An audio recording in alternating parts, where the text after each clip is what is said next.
السلام علیکم ورحمۃ اللہ وبرکاتہ۔ نحمدہ ونصلی علی رسولہ الکریم، اما بعد۔ معزز سامعین کرام، آپ دیکھ رہے ہیں لائیو ٹرانسمیشن جس میں دی جا رہے ہیں آپ کے سوالات کے مدلل جوابات قرآن و سنت کی روشنی میں۔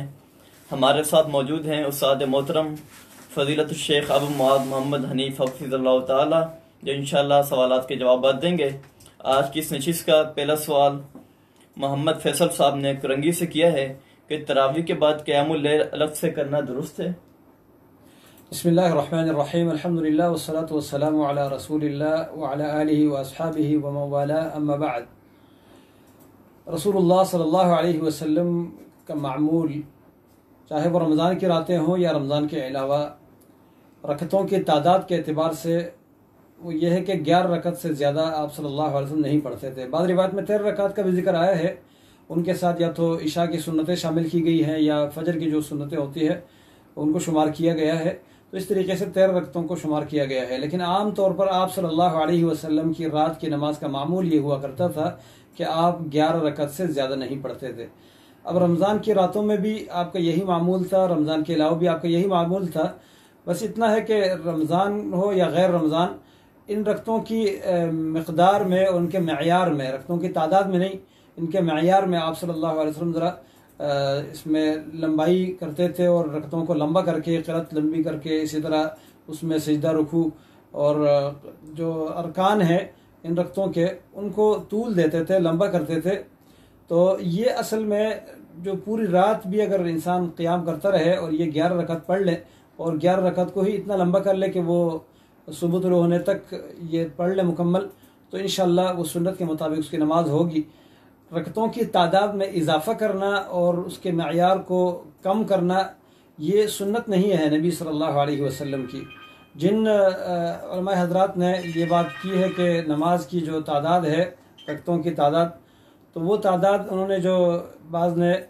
20 تک بتائی ہے، بعض نے 36 رکعتیں بتائی ہے، بعض نے اس سے زیادہ یا اس سے کم۔ تو اصل میں انہوں نے اپنا ایک اجتہاد کیا ہے کہ نبی کریم صلی اللہ علیہ وسلم کی طرح ہم لمبا قیام نہیں کر سکتے اور اسی طرح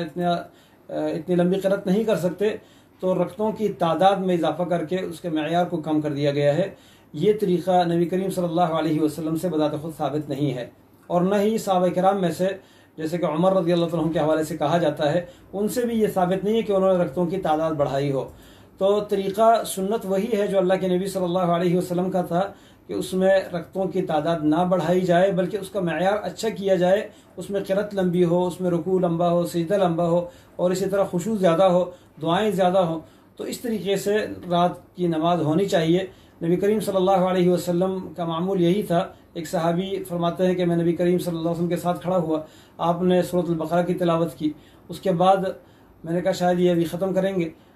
کچھ آیتوں تک پڑھ کے اس کے بعد رکوع میں جائیں گے، لیکن آپ نے سورت مکمل کر لی، پھر سورۃ النساء کو شروع کیا، اسی طرح سورۃ آل عمران، اور قرات بالکل ترتیل کے ساتھ، اطمینان کے ساتھ اور آہستہ آہستہ قرات کر کے، جس آیت میں کوئی رحمت کا ذکر آتا آپ رک جاتے اور اللہ تعالیٰ سے رحمت کا سوال کرتے، جہاں عذاب کا تذکرہ ہوتا اللہ کے نبی صلی اللہ علیہ وسلم رک جاتے اور اللہ تعالیٰ سے عذاب سے پناہ مانگتے، اسی طرح جہاں پر کوئی تسبیح والی آیات ہوتی آپ صلی اللہ علیہ وسلم اللہ تعالیٰ کی تسبیح بیان کرتے۔ تو اتنا لمبا قیام آپ نے کیا۔ اسی طرح بعض دفعہ صحابہ اکرام فرماتے ہیں کہ جو امام ہمارے لیے عمر رضی اللہ عنہ نے مقرر فرمائے تھے، وہ بھی اتنا لمبا قیام کرتے تھے کہ ہمیں ڈر لگ جاتا تھا کہ ہماری سحری کہیں رہ نہ جائے۔ تو اس کا مقصد یہ ہے کہ رکعتوں کی تعداد میں اضافہ نہیں ہے، لیکن رکعتوں کے معیار میں اور اس کے مقدار میں، اس کے اندر قرات اور خشوع میں، رکوع سجدے میں، دعاؤں میں یہ طول ہونا چاہیے، لمبائی ہونی چاہیے۔ تو سنت طریقہ یہی ہے کہ انسان پوری رات میں 11 رکعت سے زیادہ نہ پڑھے۔ لیکن نفلی نماز ہے، اگر کوئی شخص ایک دفعہ امام کے ساتھ تراویح پڑھ لے اور رات کو دوبارہ اس کو موقع ملتا ہے وہ اٹھ کے نماز پڑھنا چاہے، تو نفلی نماز ہے، اس سے منع نہیں کیا جا سکتا، کیونکہ اس نے تو ارادہ یہی کیا تھا کہ میں امام کے ساتھ تراویح پڑھ لیتا ہوں تاکہ امام کے ساتھ پڑھنے کی جو فضیلت ہے وہ مجھے حاصل ہو جائے، اور اس نے امام کے ساتھ تراویح پڑھ لی۔ اب رات کو وہ مزید جاگتا ہے اور اللہ تعالیٰ کی عبادت کے لیے اس نے ارادہ کیا ہوا ہے، اور رات کو اس کو موقع ملتا ہے، تو اگر وہ نفلی نماز پڑھنا چاہے تو اس میں کوئی حرج اور قباحت کی بات میں نہیں محسوس کرتا۔ لیکن سنت طریقہ جو تراویح کی نماز کا یا قیام اللیل کا یا قیام رمضان یا تہجد کا ہے، تو وہ اتنا ہی ہے کہ زیادہ سے زیادہ 11 رکعت ہو، اس سے زیادہ نہ ہو۔ لیکن اگر کسی کو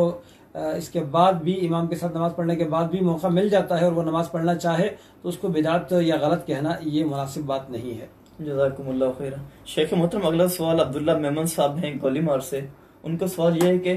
نبی کریم صلی اللہ علیہ وسلم نے ایک عورت کے ہاتھ کے اندر سونے کے کڑے پہنے ہوا دیکھا، تو اس سے کہا کیا تم پسند کرتی ہو تمہیں جہنم کے آگ کے کڑے پہنائے جائیں؟ کیا اس حدیث سے عورت پر سونے کی حرمت ثابت ہوتی ہے؟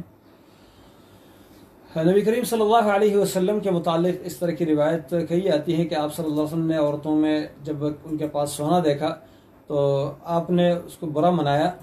ان حدیث سے سونے کی حرمت عورتوں کے لیے ثابت نہیں ہوتی، کیونکہ صحیح حدیث ہے رسول اللہ صلی اللہ علیہ وسلم نے سونا اور ریشم، دائیں ہاتھ میں سونا اٹھایا اور بائیں ہاتھ میں ریشم، اور فرمایا اللہ تعالیٰ نے میرے امت کی عورتوں پر یہ دونوں چیزیں حلال کر دی ہے اور امت کے مردوں کے لیے یہ دونوں چیزیں اللہ تعالیٰ نے حرام کر دی ہے۔ تو اس کا مطلب ہے کہ ریشم کا کپڑا جو اوریجنل ریشم ہو اور اسی طرح سونا، ان کا استعمال مردوں کے لیے حرام ہے، عورتوں کے لیے حلال اور جائز ہے۔ اسی طرح رسول اللہ صلی اللہ علیہ وسلم کی اور بھی حدیث ہیں جن سے عورتوں کے لیے سونے کے استعمال کا جواز ثابت ہوتا ہے۔ اصل میں اس حدیث میں جو آپ صلی اللہ علیہ وسلم نے اس عورت کو اس بات سے ڈرایا تھا کہ کیا تم چاہتی ہو کہ تمہیں آگ کے کنگن پہنائے جائے یا آگ کے کڑے پہنائے جائے، تو اس کی وجہ یہ تھی کہ وہ عورت اس کی زکوٰۃ ادا نہیں کرتی تھی، تو زکوٰۃ ادا نہ کرنے کی وجہ سے جو انسان زیور استعمال کرتا ہے، جو سونا اپنے پاس رکھتا ہے، وہ عذاب کی شکل میں قیامت کے دن اس کو ملے گا، اس کو اس کی سزا ملے گی۔ تو سونا اگر عورت کے پاس موجود ہے، چاہے وہ استعمال کے لیے ہے، تب بھی اس کی زکوٰۃ اس کو ادا کرنی چاہیے۔ نبی کریم صلی اللہ علیہ وسلم سے ازواج مطہرات میں سے کسی خاتون نے پوچھا، آپ کی جو بیگمات تھی ان میں سے غالباً ام سلمہ ہے رضی اللہ عنہ، ان کے پاس کچھ سونا تھا، تو نبی کریم صلی اللہ علیہ وسلم سے انہوں نے پوچھا کہ اکنزن ہی، کیا یہ وہ خزانہ ہے جس کے بارے میں اللہ تعالیٰ نے فرمایا والذین یکنزون الذهب والفضة ولا ينفقونها في سبيل الله فبشرهم بعذاب علیم، جو لوگ سونا اور چاندی ذخیرہ کرتے ہیں اور اس کو اللہ کے راستے میں خرچ نہیں کرتے تو ان کو دردناک عذاب کی خبر سنائیے۔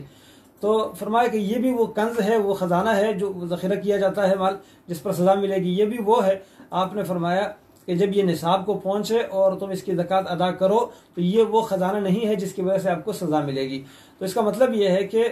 جو سونا عورت استعمال کرتی ہے، اگر وہ نصاب کو پہنچے تو اس کی زکوٰۃ ادا کرنی ہوگی، اگر اس کی زکوٰۃ ادا نہ ہو اور اس کو استعمال کیا جاتا ہے تو یہ سزا کا سبب ہے، اس کے لیے عذاب کا سبب ہے۔ لیکن اگر وہ نصاب سے کم ہے تو اس پر زکوٰۃ نہیں ہوگی، اور نہ ہی وہ سونا استعمال کرنا عورت کے لیے کوئی حرام ہوگا، بلکہ سونے کا استعمال عورتوں کے لیے جائز ہے، چاندی کا استعمال بھی عورتوں کے لیے جائز ہے، ریشم کا استعمال عورتوں کے لیے جائز ہے، لیکن جو سونا ہے اور ریشم ہے یہ مردوں کے لیے حرام ہے، البتہ چاندی کا استعمال مردوں کے لیے جائز ہے۔ جزاکم اللہ خیر۔ شیخ محترم، اگلا سوال فیصل صاحب ہیں کرنگی سے۔ ان کا سوال یہ ہے کہ صف بندی کے اندر آج کل نماز ہو رہی ہے، صف بندی کے بغیر نماز ہو رہی ہے، کہ اس طرح نماز کی ادائیگی درست ہے؟ دیکھیں، نماز میں صفوں کو، باجماعت نماز میں صفوں کو سیدھا رکھنا اور صف میں مل کر کھڑا ہونا، اپنے ساتھ والے نمازی کے ساتھ بالکل مل کر اس کے کندھے سے کندھا ملا کر اور قدم سے قدم ملا کر کھڑا ہونا، یہ نبی کریم صلی اللہ علیہ وسلم کی تعلیمات میں سے ہے۔ آپ نے فرمایا کہ صف میں مل کر کھڑے ہو، آپ نے یہ بھی فرمایا کہ صف میں شیطان کے لیے گزرگاہ نہ چھوڑو، آپ نے فرمایا جو خلل ہے، جو خلا ہے، بیچ میں دراڑ ہے، اس کو بند کر دو۔ اس طریقے سے اور بھی الفاظ ہیں نبی کریم صلی اللہ علیہ وسلم کے۔ تو صفوں کا اہتمام کرنا اور صف میں مل کر کھڑا ہونا اور بیچ میں فاصلہ نہ رکھنا، یہی شرعی حکم ہے۔ اس کے بغیر نماز پڑھنا یہ شریعت کی مخالفت ہے۔ لیکن اگر انسان کے اختیار میں نہ ہو، مجبوری کی صورت ہو، انسان کو حکومت کی طرف سے مجبور کیا جائے، یا ایسے ماحول میں ہے جہاں پر وہ کسی کے ساتھ اگر ملنا چاہے تو لوگ اس کو ملنے نہیں دیتے اپنے ساتھ، تو اس صورت میں یہ بندہ گناہگار نہیں ہے، اس کی نماز درست ہے، اس کو اللہ تعالیٰ اجر دے گا اس کی نیت کے مطابق۔ لیکن جو کوتاہی آ رہی ہے، وہ جو لوگ کوتاہی کا سبب بننے والے ہیں، اس معاملے میں جو رکاوٹ بننے والے ہیں، اس کے مجرم وہ ہیں اور اس کی سزا ان پر ہوگی۔ بہرحال اس نمازی کی نماز میں فرق نہیں پڑے گا، انشاءاللہ نماز درست ہے۔ یہ جو طریقہ سنت کے خلاف کیا جا رہا ہے، اس کے مجرم وہی ہوں گے جو اس کو نافذ کرنے والے یا اس پر اس کو رکاوٹ بننے والے ہیں، سنت کے مطابق عمل کرنے میں جو رکاوٹ ڈالنے والے ہیں۔ بہرحال اس نمازی کی نماز اس طریقے سے درست ہے۔ ہاں، جہاں پر مجبوری نہ ہو، انسان کا اپنا اختیار ہو، تو وہاں پر صف بندی میں کوتاہی جو ہے وہ گناہ ہے، اور اس کی وجہ سے اللہ تبارک و تعالیٰ نے جو نبی کریم صلی اللہ علیہ وسلم نے دعا فرمائی ہے کہ جو صف کو توڑے اللہ تعالیٰ اس کو توڑ دے، تو یہ دعا اس کے اوپر لگے گی اور اس دعا کا وہ مستحق ٹھہرے گا۔ جزاکم اللہ خیرا۔ شیخ محترم اگلا سوال یہ ہے کہ زکوٰۃ کے پیسے کہاں خرچ کی جائیں، اور اس کے ساتھ اگر زکوٰۃ کے پیسوں سے مساجد کے تعمیراتی کاموں میں، مدارس کے تعمیراتی کاموں کے اندر حصہ لیے جائے، زکوٰۃ کے پیسے دی جائیں، کیا یہ صورت جائز ہے؟ اور اسی کے ساتھ ہی اگر کسی مستحق عورت ہو، خاتون ہو، اس کے جہیز کے تعاون کیے جائے تو یہ صورت جائز ہے؟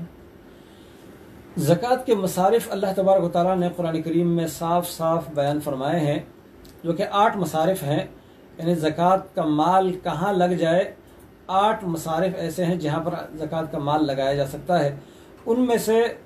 ایک تو اللہ تبارک و تعالیٰ فرماتے ہیں اعوذ باللہ من الشیطان الرجیم انما الصدقات للفقراء، پہلا جو مصرف ہے زکوٰۃ کا وہ فقراء ہے۔ فقراء فقیر کی جمع ہے، فقیر کہتے ہیں ضرورت مند کو، محتاج کو، جو اپنے گزر بسر کے لیے اتنا کچھ نہیں پاتا تو وہ محتاج ہے، ضرورت مند ہے، جس سے اس کا گزر بسر ہو، وہ چیز اس کے پاس نہیں ہے، کھانے پینے کے لیے، علاج معالجے کے لیے، رہائش کے لیے، اس طریقے سے جو بھی اس کے روزمرہ کے ضروریات ہیں وہ پورے نہیں ہو پاتے اس کے آمدن سے، یا اس کے آمدن کے ذرائع ہی نہیں ہے، تو وہ آدمی فقیر ہے۔ دوسرا انما الصدقات للفقراء والمساکین، دوسرے نمبر پر مساکین کا ذکر ہے۔ مساکین مسکین کی جمع ہے، اور مسکین کہتے ہیں اس شخص کو جس کے پاس وسائل ہو لیکن اتنا نہ ہو جس سے اس کے سارے ضروریات پوری ہو، یعنی آمدن کے ذرائع ہو لیکن آمدن کے ذرائع اس کے لیے ناکافی ہو، تو اس شخص پر بھی زکوٰۃ کا مال لگ سکتا ہے، چاہے وہ مرد ہو یا عورت ہو۔ اسی طرح اس کے علاوہ جو باقی مصارف ہیں تو فرمایا انما الصدقات للفقراء والمساکین والعاملین علیہا، جو اس پر کام کرنے والے ہیں، کسی کی ذمہ داری باقاعدہ یہی لگی ہے کہ وہ لوگوں کی زکوٰۃ اکٹھی کرتے ہیں اور لوگوں کی زکوٰۃ مستحقین تک پہنچاتے ہیں، وہ اپنے باقی کام کو چھوڑ چکا ہے، یہی اس کا کام ہے، تو اس صورت میں اس بندے پر زکوٰۃ کے مال میں سے خرچ کیا جا سکتا ہے اور زکوٰۃ کے مال میں سے اس کو دیا جا سکتا ہے۔ اسی طرح والمؤلفۃ قلوبہم، جن کے دل اسلام کے ساتھ لگائے جاتے ہیں، اسلام کے ساتھ ملائے جاتے ہیں، مطلب یہ ہے کہ ایسے مسلمان جو کسی لالچ کی بنیاد پر مسلمان ہوئے ہیں اور ان کو اسلام پر پختہ کیا جانا مقصود ہو، اسلام پر پکا کرنا مقصود ہو، ان پر زکوٰۃ کے مال میں سے خرچ کیا جا سکتا ہے۔ یا وہ غیر مسلم جو اسلام کی طرف ان کو لانے کے لیے ان پر مال خرچ کیا جاتا ہے تو وہ بھی مؤلفۃ القلوب میں سے ہیں، ان پر بھی زکوٰۃ کا مال خرچ کیا جا سکتا ہے۔ آگے اللہ تعالیٰ فرماتے ہیں والمؤلفۃ قلوبہم وفی الرقاب، رقاب گردنوں کو کہتے ہیں، گردنوں کو چھڑانے میں، جو گردن یعنی قید میں ہے، مثال کے طور پر قیدی ہیں اور مظلوم قید ہیں، ان کو قید سے چھڑانے کے لیے، یا کفار کے قید میں ہے، مسلمان ہے، ان کو وہاں سے چھڑانے کے لیے، یا اغوا کیے ہوئے لوگ ہیں جو مظلوم ہے، ان کو اغوا کاروں کے ہاتھوں سے چھڑانے کے لیے زکوٰۃ کے مال میں سے ان کے ساتھ تعاون کیا جا سکتا ہے اور زکوٰۃ کا مال اس میں لگ سکتا ہے۔ اسی طرح اللہ تعالیٰ نے آگے فرمایا والغارمین،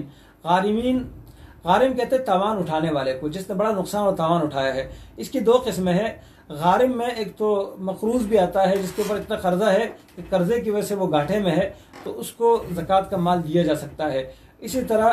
غارم اس کو بھی کہتے ہیں کہ جس نے کوئی تاوان اٹھایا، مثال کے طور پر کوئی قتل خطا کی صورت میں اس کے اوپر دیت ہے، اب وہ دیت ادا کرنے کے لیے اس کے پاس وسائل نہیں ہے، تو زکوٰۃ کے مال میں سے اس کے ساتھ تعاون کیا جا سکتا ہے۔ یا 2 آدمیوں کے درمیان صلح کرانے کے لیے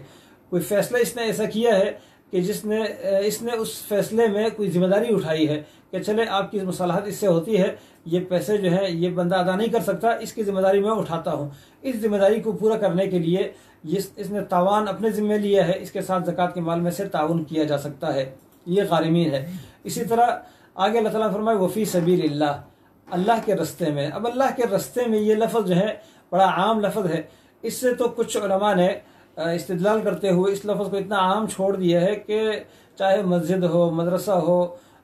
کتابوں کی تقسیم ہو، یا دینی تعلیم، یا جو بھی یعنی اللہ تعالیٰ کے رستے کے کام ہے وہ سب اس میں شامل کیے ہیں۔ دعوت و تبلیغ کا کام ہے، حج کا کام ہے، عمرہ وغیرہ، لوگوں کو یہ سارے کام کروانا، اس میں زکوٰۃ کے پیسے لگانے کے وہ قائل ہیں۔ لیکن احادیث کی روشنی میں اگر ہم دیکھتے ہیں تو فی سبیل اللہ کا اطلاق 2 چیزوں پر عمومی طور پر ہوتا ہے، اور وہ ہے ایک تو اللہ کے رستے میں نکلا ہوا وہ شخص جو جہاد کے لیے نکلا ہے، جہاد فی سبیل اللہ کے لیے نکلا ہوا شخص، اس پر زکوٰۃ کا مال لگ سکتا ہے، بے شک وہ گھر میں مضبوط ہو، مالدار ہو، اس کے پاس وسائل موجود ہو، لیکن جب وہ راستے میں ہے اور اللہ کے راستے میں ہے تو اس سفر کے دوران زکوٰۃ کے مال میں سے اس کے اوپر اس کے کھانے پینے کے لیے، اس کے رہن سہن کے لیے، اس کے علاج معالجے کے لیے اس کے لباس کے لیے اور اس کے ہتھیار اور اسلحے کے لیے زکوٰۃ کا مال لگ سکتا ہے۔ اسی طرح فی سبیل اللہ کا اطلاق دوسرے جس پر ہوتا ہے وہ اللہ تعالیٰ کے دین سیکھنے کے لیے، علم حاصل کرنے کے لیے اپنے گھر سے نکلا ہوا شخص، گھر کے اندر وہ مضبوط ہے، مالدار ہے، لیکن جب وہ اللہ کے راستے میں نکلا ہے تو اس راستے میں اس کو ضرورت ہے اب زکوٰۃ کا مال اس کے کھانے پینے میں، اس کے رہن سہن میں اور اس کے تعلیمی اخراجات میں، اس کے علاج معالجے میں لگایا جا سکتا ہے، کیونکہ یہ فی سبیل اللہ ہے۔ اس کے علاوہ جو مساجد ہیں یا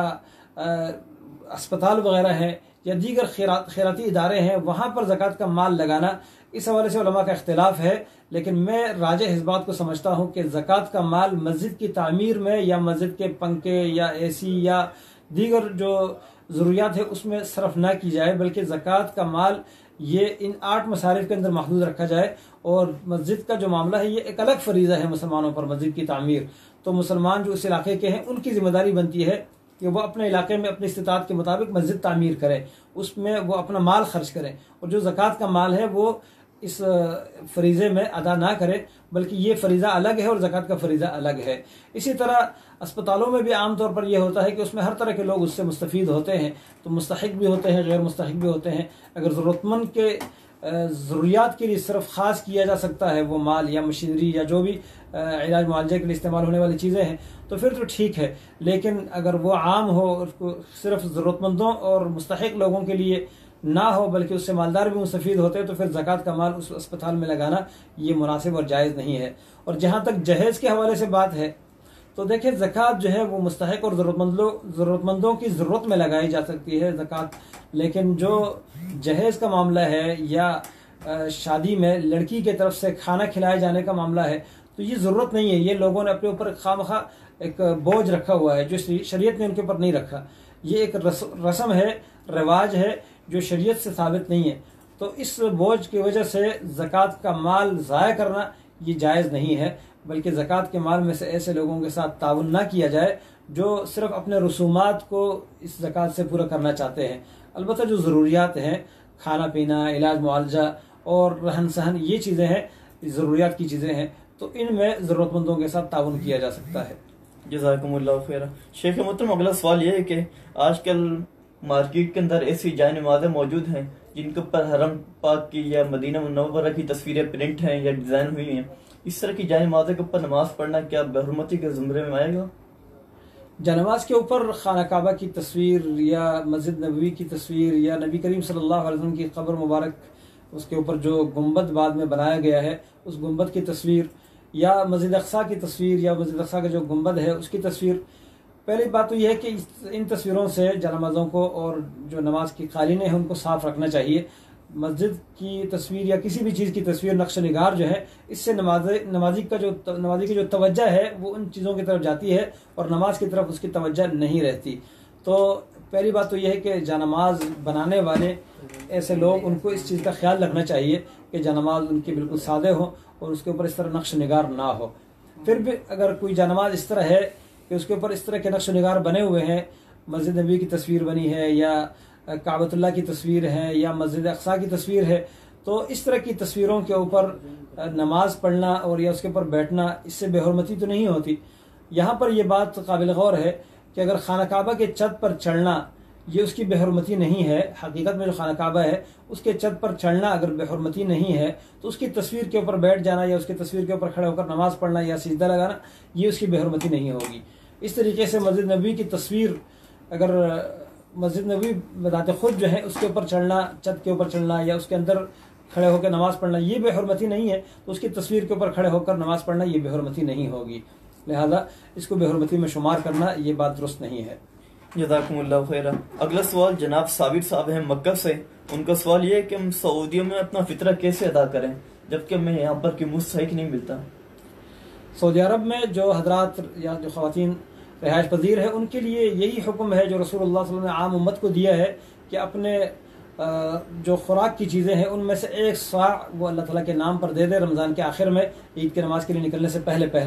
اور جو مستحق ہے مسکین ہے ان کو دے دے۔ اب دیکھیں مساکین ضروری نہیں کہ سعودیہ میں رہنے والے سارے کے سارے جو ہیں وہ مالدار ہیں، وہاں پر بھی مساکین ہے، وہاں کام کرنے کے لیے گئے ہوئے لوگ، کئی ایسے لوگ ہیں جن کو کام نہیں ملتا، کئی ایسے لوگ ہیں جن کے اوپر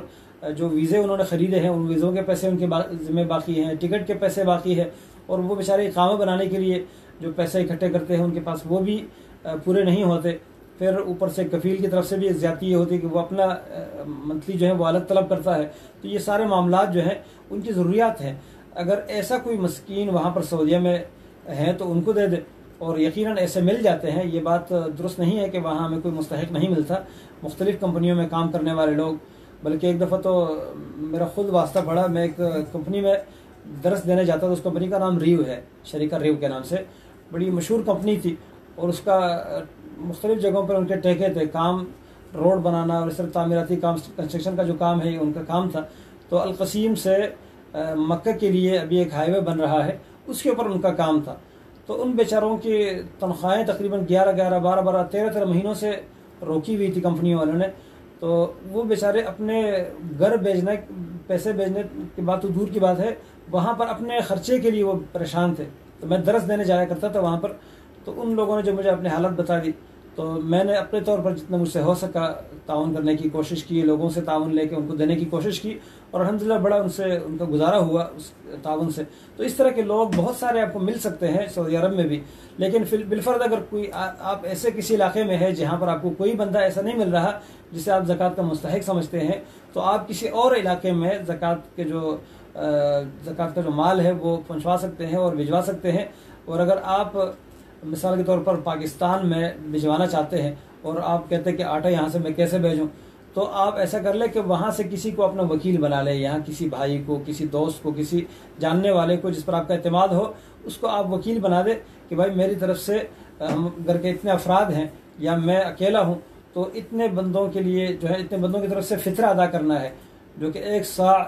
گندم کا آٹا ہے یا چاول ہے یا جو بھی آپ کی روزمرہ کی خوراک ہے، اس کے حساب سے آپ بتا دیں ان کو کہ 1 سا 4 لپے بنتے ہیں۔ پہلے ہم نے اس کا ذکر کیا ہے کسی سوال کے جواب میں، 4 لپے یا گندم کے آٹے کے حساب سے تقریباً 2.5 کلو کے قریب آٹا بنتا ہے۔ تو 2.5 کلو ایک بندے کی طرف سے آپ ان سے کہہ دیں کہ میری طرف سے میں پیسے بھجواتا ہوں، آپ اتنے بندوں کی طرف سے فطرہ آٹا خرید کر آپ مسکینوں تک پہنچا دیں، ان کے گھروں میں دے دیں، تو یہ بھی انشاءاللہ آپ کی طرف سے فطرہ ادا ہو جائے گا۔ کسی کو وکیل بنانا اس معاملے میں یہ جائز ہے۔ جزاکم اللہ خیرہ۔ اگلا سوال بھی جناب صابر صاحب نے کیا ہے مکہ سے،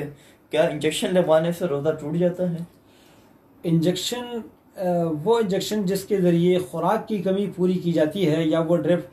تو خوراک کی کمی کو پورا کرنے کے لیے جو استعمال ہونے والے انجیکشن اور ڈرپ ہے وہ یقیناً خوراک کے حکم میں ہے اور اس سے روزہ افطار ہوتا ہے۔ لیکن جس سے درد کو روکنا مقصود ہو یا کسی جگہ کو سون کرنا مقصود ہو یا ویسا علاج معالجے کے طور پر استعمال ہونے والا کوئی انجیکشن ہو، تو وہ کھانے پینے کے حکم میں نہیں ہے، لہذا اس سے روزہ نہیں افطار ہوگا۔ احتیاط کا تقاضا یہ ہے کہ روزہ افطار کرنے کے بعد یہ چیزیں ہوں، لیکن اگر ضرورت پڑتی ہے دن کے وقت میں اور روزہ دار کے لیے، تو جیسے انسولین وغیرہ ہے، تو اس طرح کے انجیکشن لگانے میں کوئی حرج کی بات نہیں ہے اور اس سے روزہ افطار نہیں ہوگا۔ جزاکم اللہ خیرہ۔ الحمدللہ آج کی ہماری یہ سوالات و جوابات کی نشست مکمل ہوئی۔ جو احباب سوالات کرنا چاہتے ہیں وہ کمنٹس کے انباکس کے اندر سوالات کر سکتے ہیں۔ سبحانک اللہم و بحمدک، اشہد ان لا الہ الا انت، استغفرک و اتوب الیک۔